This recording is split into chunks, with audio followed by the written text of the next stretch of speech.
Hey, this is DM Allen. Thanks for joining us once again for another week of awesomeness. Let's just get it started. Last time on Roll with Advantage. So I just remembered about us being told that our crew is tied up at the docks. So you guys run aground again, and this time the submerged stalagmite cuts so far deep into the ship that the ship actually stops moving forward. There's a full town in front of you now. And you hear through the ring, "There's a frickin' city down here, and I saw some people tied up. Let's end this." So Kinian, what do you do? I guess we should probably resolve who you see first if you're gonna do anything specific. I was totally flying off from the party to essentially rescue the crew. And okay. You hear like in a very excited, almost like loving voice through the ring, like, "I'm off to find the crew, and I feel great." What do you guys want to do? Do you chase after him? I'm heading towards the crew. Okay. All right. So there's no more obstacles between us and the crew? Seemingly no. Okay. So Kinian, you fly off, and everybody else, you take the path that hugs the side of the cavern. This cavern is rough. It's jagged. It's a little damp. It's not very damp, but it's noticeable when you touch the stone. Something you notice though as you get closer and closer to what must be the town is there is a faint yellow glow, like a phosphorescent glow that is coming from down this tunnel. And the water is streaming towards you, going against your path, flowing from this town, and you see like these speckles of like phosphorescent algae up on the ceiling, starting to light your way. Ooh, we used to eat that when I was a kid. Kinian, you enter the cavern from the river mouth. Flying. And in your bat form, do you just go straight for the crew? Yeah, I'm actually a flying half-orc at this point with my hands on my cape. So I was going to say change into the bat form anymore. That's right. But that's right. I'm like loving this cave action because it's dark and I can just fly at will, so. Like a Batman. I am like the Batman. And I fly straight toward the crew where I saw the outline. Okay. Perception check for me, please. I'm good at that. Ouch. Well, it's an 8. My passive is 16. Okay. I'm just having so much fun flying. Yeah. So I need you to give me a D4 roll for me, please, to determine the group. 2. The first thing you see this hunched over purple figure who's walking down one of these main roads of this stilted city. She has like these horns and this staff, and she's walking with this hunch and like a crooked arm, and she seems to be minding her own business. And I'm probably not making any noise, right? No, because I'm not walking. I'm just kind of parting the air. Yep, you're just flying. That's the first thing you notice when you head into town. Okay. How far off is this walking lady from the crew? Because they're at the top of the town, right? They are just on a tall stilted building, which seems to be like imagine this stilted building. It's got this dome structure for a roof. It looks kind of like what a town hall would be if it was kind of on stilts. I continue on to the crew, moving as quickly as possible. Okay. All right. Note that character for me, please. Just mentally. Purple skin, horns, walking stick. Super hot. She's super hot? She is to you. She is to you. Oh, shit. Yeah. That's why I was like, poor thing. Even if she turns out to be evil. No, sorry. I'm just happy. I forgot Kenyon about the didn't filter see me love. first. Has it been more than 10 minutes? Is the potion still active? Is the question. Oh, that's right. Travel time. No, the potion is not still active. Okay, if that's the case, then I'm off to the crew. My apology. But I will take note of Hottie with a stick. Yeah. I mean, is she technically a different area code? Because our Lee and I have a Yeah, understanding. Is 'cause Skullport a different area code? It's Waterdeep adjacent. Yeah. It's Waterdeep adjacent. Yeah, I mean, technically it is a different area code. You don't. Yeah, It's there like is the a Jersey separation. City. What happens in Skullport stays in Skullport. Apparently. All right. The first thing you noticed was this lady. It seems odd. You would have thought that this would have been a town of more human than whatever this lady seems to be. Do I recognize this race? Give me a Arcana, please. Ooh, I'm terrible at that. 4. It might be a tiefling, maybe. Okay. Maybe it's an old grandma tiefling or something like that. It's got horns and stuff like bitty. that. So yeah. Okay. Are tieflings, like, just from a D&D nerd reference, are they fairly uncommon? It depends on the setting. For this setting, they are uncommon, but they're not unheard of, if that makes sense. We were at a tiefling casino previously, so It wasn't. it doesn't look like those tieflings. Yeah. So it looks similar, but it's not identical. Okay. So yeah. I Yep. got the that's my tiefling suspicion, essentially. the tiefling casino was like, it is a rarity, so it was supposed to be like a lustful thing, like a fantasy type thing. So you're flying towards the crew. Yeah. Okay. You see a very dehydrated crew. They are tied up with ropes. Their lips are chapped and white. They don't look like they've been fed. Are they gagged right now? No, they are passed out.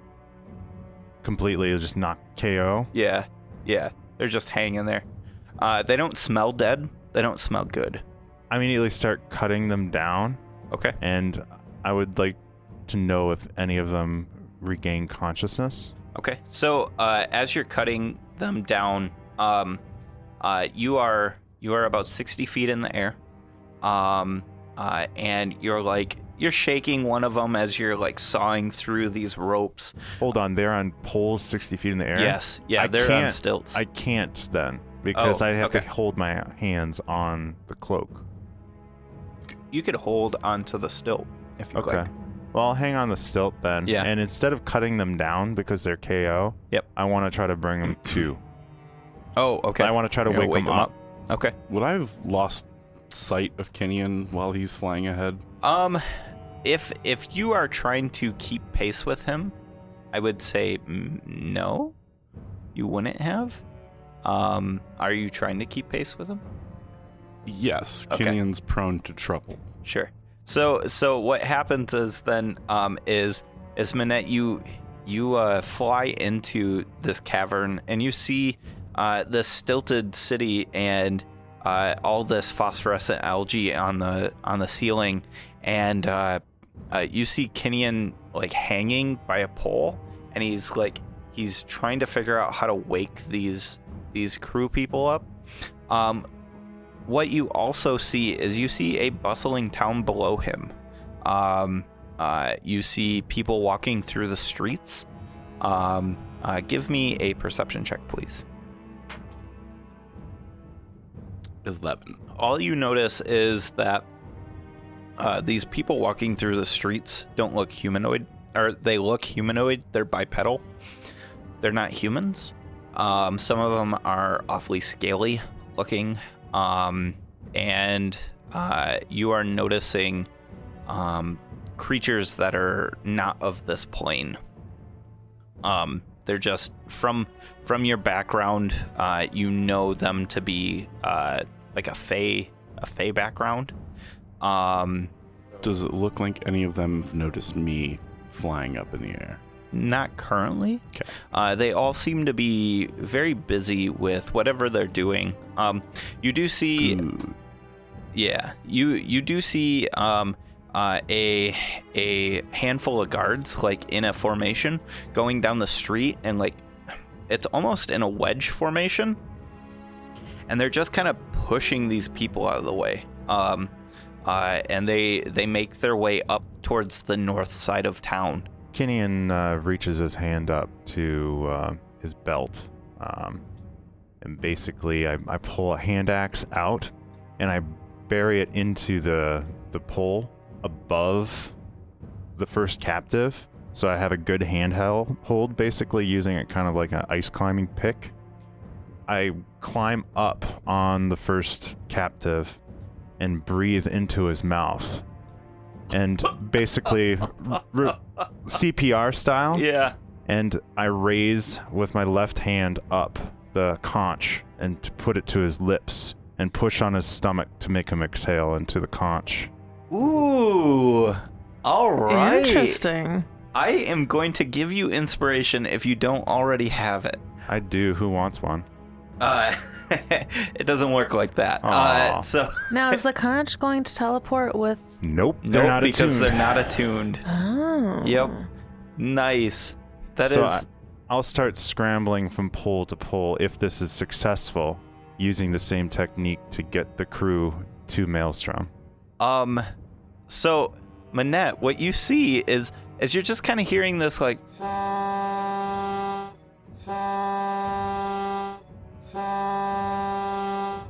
from over by the stilted building, and you're seeing like Kinian is up on top of one of these people, and is like legs wrapped around the person and is like just breathing into their face currently. And then you see him like push on the chest, and the person like disappears, and Kinian like quick grabs the pole when they disappear and is still holding the conch.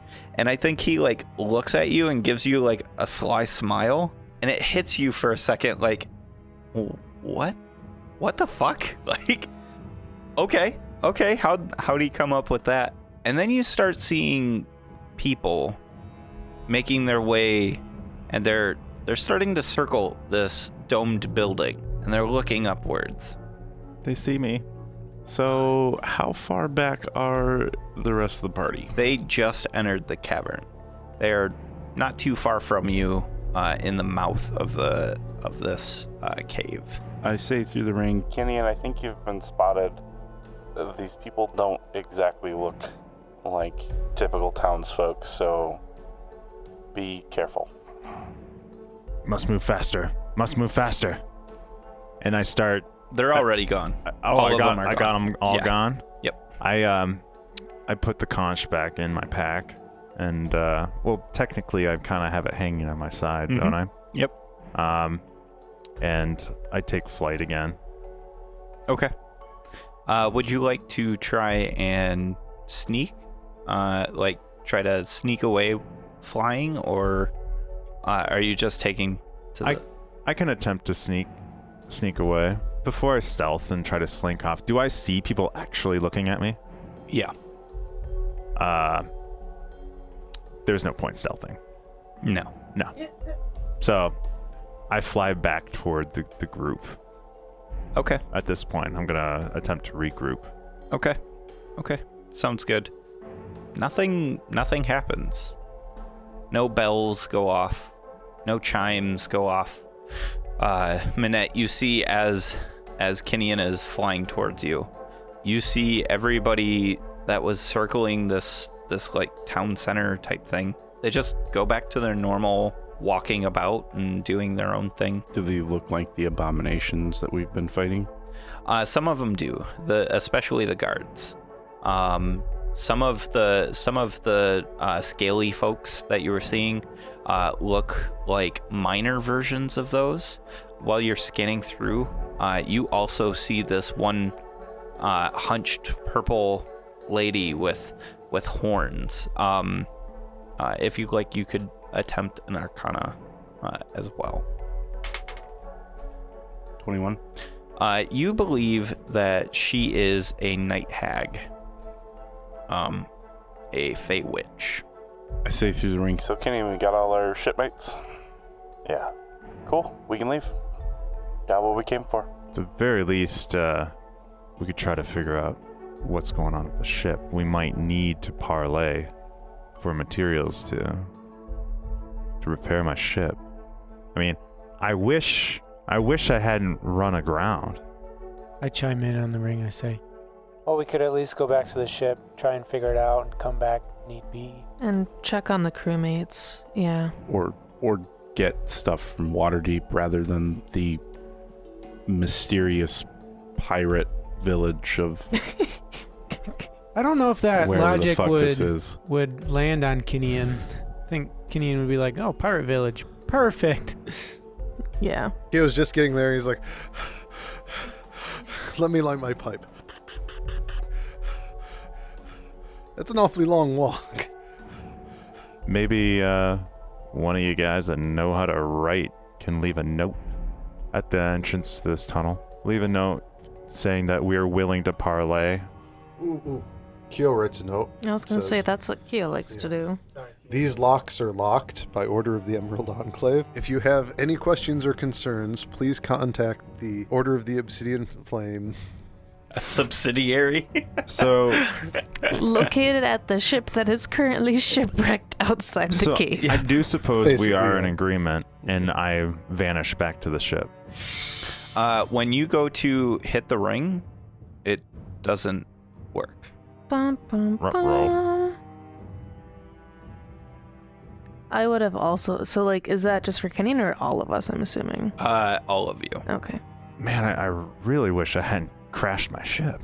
I'm not hoofing it. I'm going to take, to me, my steed. I swing down and pick up Kyo. I kind of push you back on it, so I'm up on the front of the broom.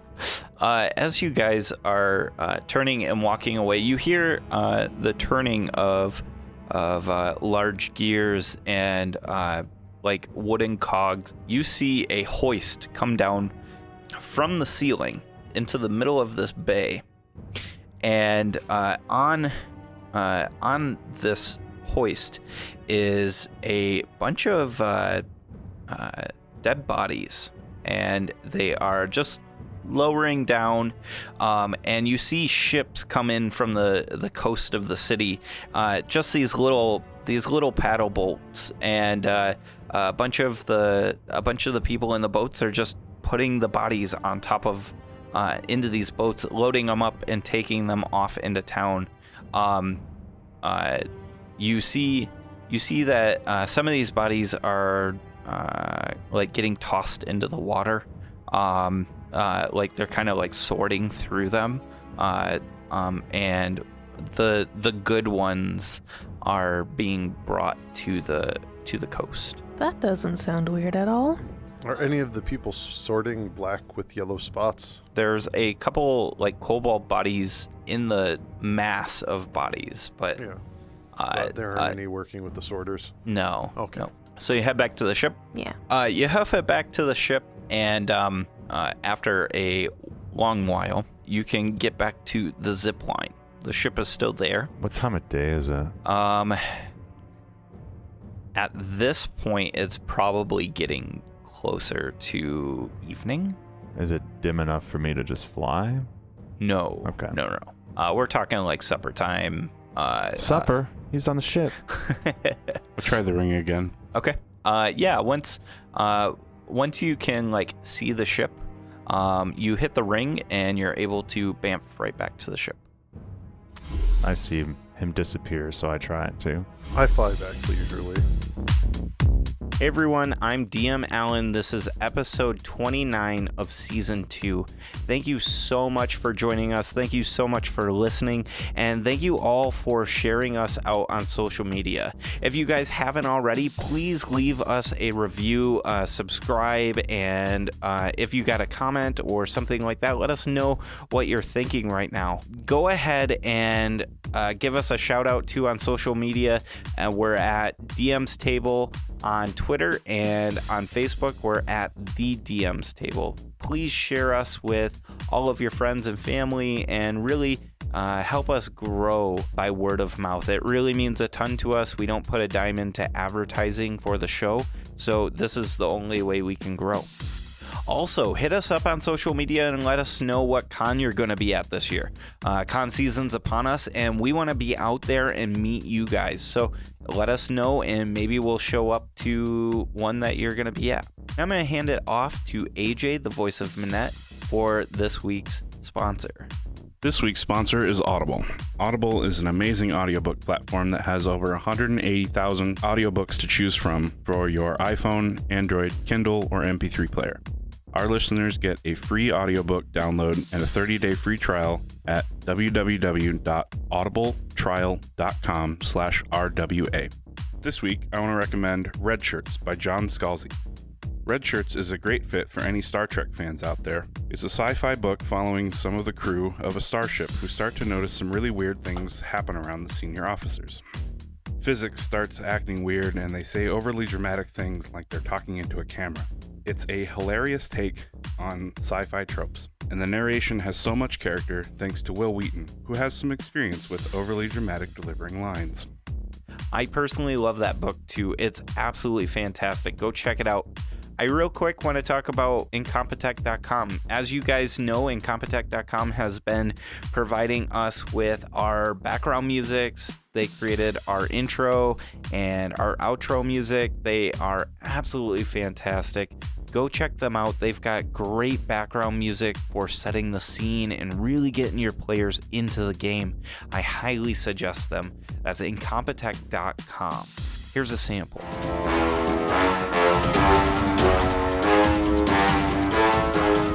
All right, that's it for this week. We're going to get right back to the show. See you out on the internet. Thanks, guys. Do you guys sit around to wait to parlay? I start looking at the hull. I go into the base of the ship. Okay. Are we taking on water? Like, how much of this is water at this point? There is a lot of water down there. The reason why the ship hasn't sunk is because of Bond's quick thinking and turning on the hot air balloon. It currently has a spike through one of the spots. And there's rock currently up through it, There's right? rock up through it.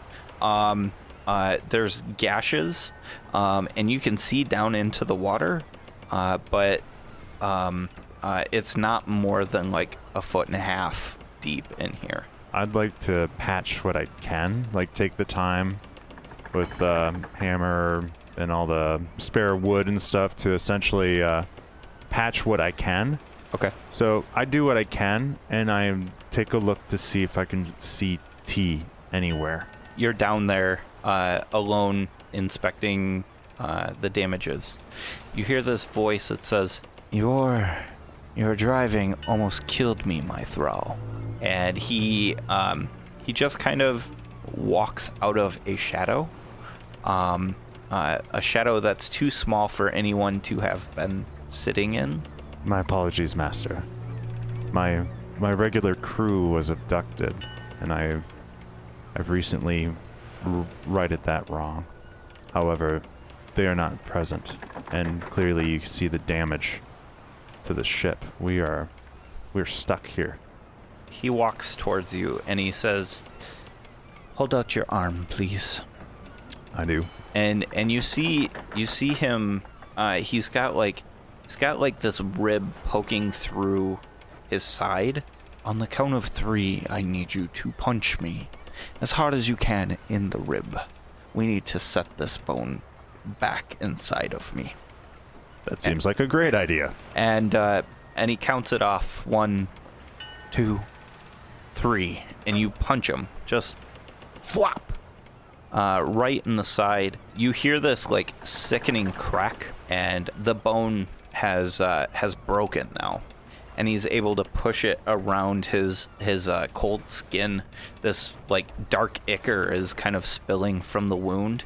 He takes the other arm of yours and he bites into it, and he drains 8 points of health off of the top of your hit point max. Okay. And he wipes his face and he says, "Now, how are you gonna get me out of here?" Well, at night there's a cave. It's not far from here. Even in your weakened state, I believe you'd be able to make it to the cave. There's a city filled with potential meals. "I shall not enter Skullport. There is something very dark down there. I think our time has come to pass. At night, I am going to have you create a diversion by jumping into the water. Just swim around, screaming, and I will disappear. I will be Yes. back for you. Don't you worry." Well, thank you, Master. And he like steps back into the shadow and he just disappears. I walk back upstairs. Is everybody resting at this point? Like no one's watching out? Minette looking out? is definitely resting. I'm Okay. I'm trying to stoke the balloon. Well, you can be a lookout while taking a rest. Yes. You Yes. know, you can do very light activities. So, like what I'm doing is, I've got supper up with me, and we're on the foretop, with the which is pointing towards the danger, manning the harpoon. harpoon, and I've got my hat that looks exactly like the hat I've been wearing, but is a lot better. I've got that out, and I'm reattuning to it.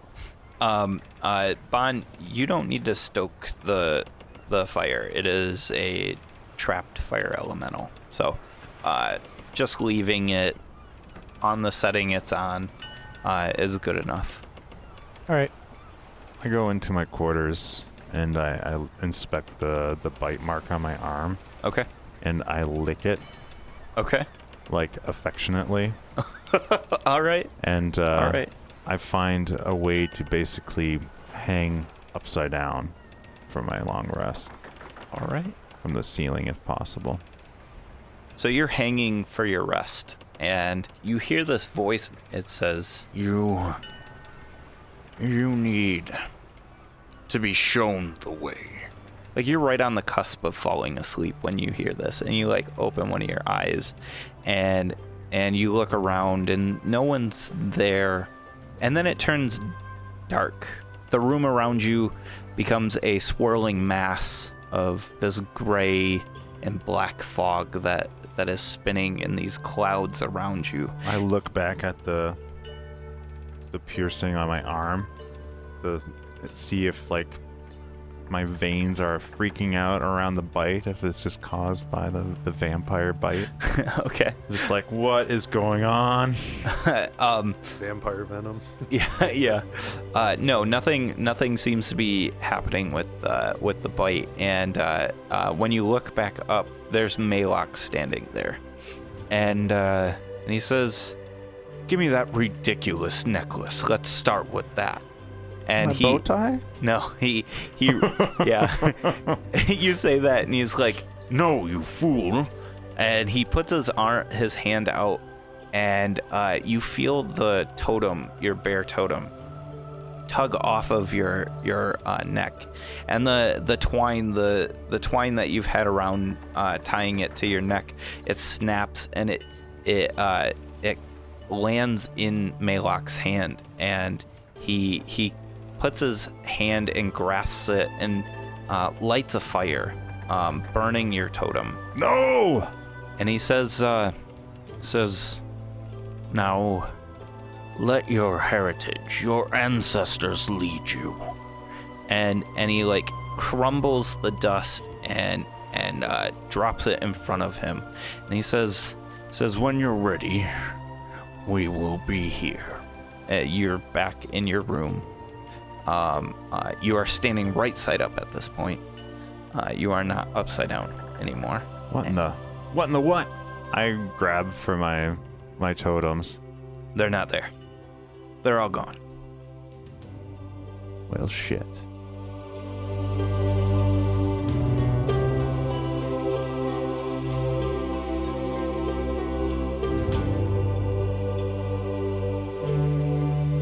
Tin, I assume you're awake and just kind of waiting at this point.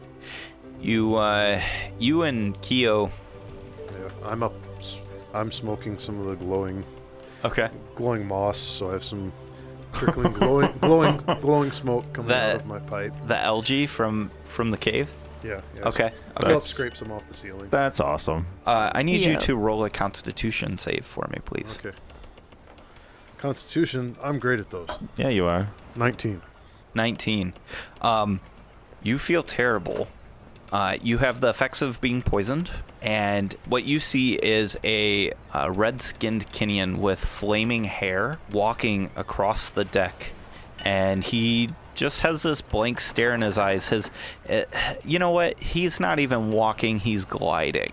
He's got cloud for feet, and he's just kind of like floating across this deck, and he goes over the side of the deck, and he just kind of sits there in the air, looks back at you, and he mouths the word help. And you, Tin, you hear a splash and water splashing everywhere, and you hear Kinnian shouting, "Help! Help!" I cough, and I know that the algae is a good stuff. It's good shit, man. I immediately snap my head towards where the sound is from. Yep. It is. I'll say you're up on the deck as well. You That's just. what I was thinking. Yeah, you yeah. didn't necessarily see Kinnian. Maybe you were looking off, just enjoying the horizon or whatever. But when you look, you see all this water splashing about. And you see on the other side of the ship, you run over to see, and Kinnian is down there splashing, and he doesn't look like he's in trouble. Kinnian can swim, and there doesn't seem to be anything around him. I set off the alarm and hook a rope to harness on Supper, and I say, "Supper, live by the rope, die by the rope." We've got to save Kinnian. Do you ride Supper down like? I do give a quick check on Supper's collar to make sure that there is some booze in his little cask thing. Do you send him out into the water? Oh, we go like out, a life dog. We actually go out off. So the top, we'd be just above like one of the main arms for the sails. Yep. We head out and drop down Like you dive? with the rope. Well, I don't have a rope, but Supper does. Supper does. I like that. That like action movie. Like Yeah. there's like thump, thump, thump, thump, thump, and you're running across. You're like you jump down. Both of you jump down and land on the cross member that holds the main sail. And you're running, and you hop and land on top of Supper, and you're riding him like a horse into battle. And he leaps. He does that dog leap off of the. And as he does that, I pull out the broom. Okay. And I gently float down. Okay. So I don't want to get wet. Are you? Oh, okay. So you're letting Supper dive in, and then you're holding onto the broom, like floating down. Sitting side saddle. Okay. Okay. Like I know. Yeah. And Supper splashes in. Kinnian, this dog, swims up to you, and is dog paddling and has a container of alcohol around its neck. I reach for the alcohol with my hands, and I'm just now it's a little bit harder to stay afloat because I'm just kicking with my feet. Yep. And yeah, I'm all in on this elk. Okay, so you reach for the alcohol, right? And then the dog is pulled under. I react How close was the dog to me? It was within arm's length. Like you were just about to get there, and then like you saw its eyes go wide, and it just went whoop, like under the water. A splash of water goes up, and I think your initial reaction is to look for the shark, right? Like, yeah. Like and when you're looking for the shark, it's not there. You see the dog under the water, being pulled down into the depths. Nothing seems to be holding it. I'm gonna pull up on the rope. Okay. So you're tugging on this rope. Supper, no! You've got 18? 19. 19 strength. I start pulling myself down. Okay, yes. In fact, you would have to, because the flying broom, it has a weight limit, and you're exceeding it with your force, and you're pulling yourself down towards the water. At this point, everybody else is alarmed. Keo has raised the alarm, and we are going to enter initiative, please. And I did short rest before I long rested. So. Yes. I want. So everybody's got the effects of a short rest, basically, at this point. So. No, but I actually did do it. I rolled out the dice. I used up like 6 of my hit dice. Am I actually raging then? You saw me pop off? No. Okay. No, you are normal. Okay. Kenny's at a 20. I'm at 4. I'm at 6. I'm at 15. Bon is at 21. Yeah, I'm at a 21. That ties with me. So Bon, you can spend your movement to get to the top of the ship if you like. You've heard the bell, the alarm bell now. So Okay. you know at least something's wrong, and that bell usually means all hands on deck. I'm on the top of the ship. Okay. What do I see? So you see Kinian splashing around in the water, looking for whatever's underneath the water. You see Keo holding this rope, dragging himself down towards the water on his broom, and you see Tin looking over the edge of the boat, watching all of this. I dive in dramatically, throwing a shark tooth to the side. Out of my side. Fucking sharks again, I bet. So you run and you dive into the water. When you hit the water, these pseudopods come up out of the water and wrap around you and Kinian. What are pseudopods?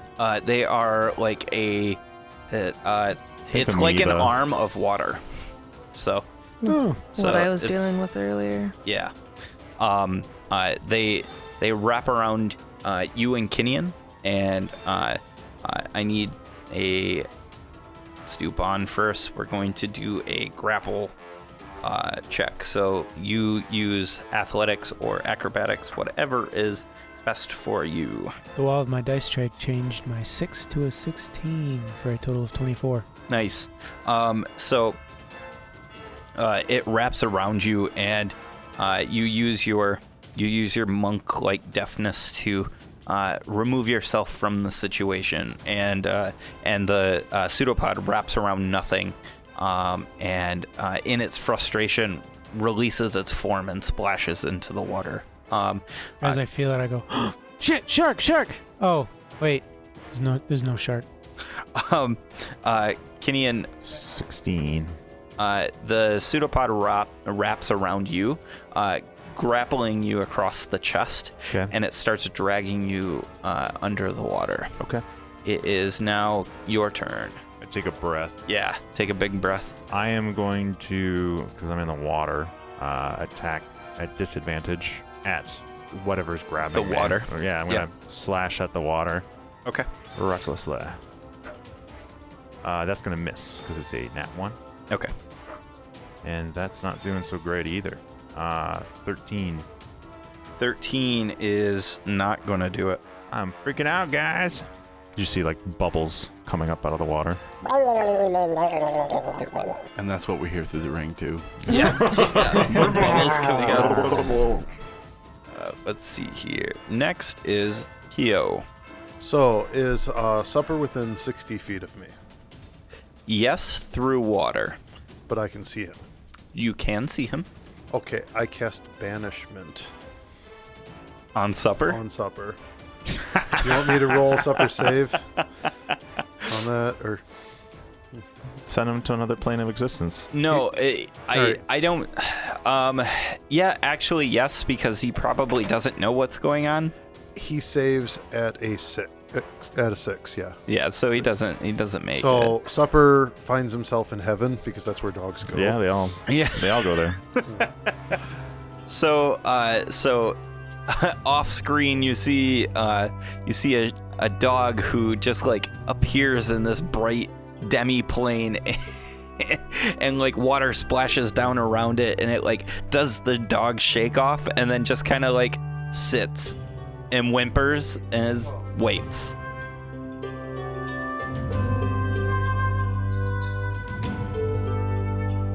Hey, thank you so much for listening. What a fantastic episode. We cannot wait for next week's episode. We hope you stick around to find out what happens next. If you want to find out more about the show, about our characters, or things like that, go check us out on dmstable.com/RWA. DM's Table has awesome blogs. They've got cool information on there about writing new adventures and things around D&D.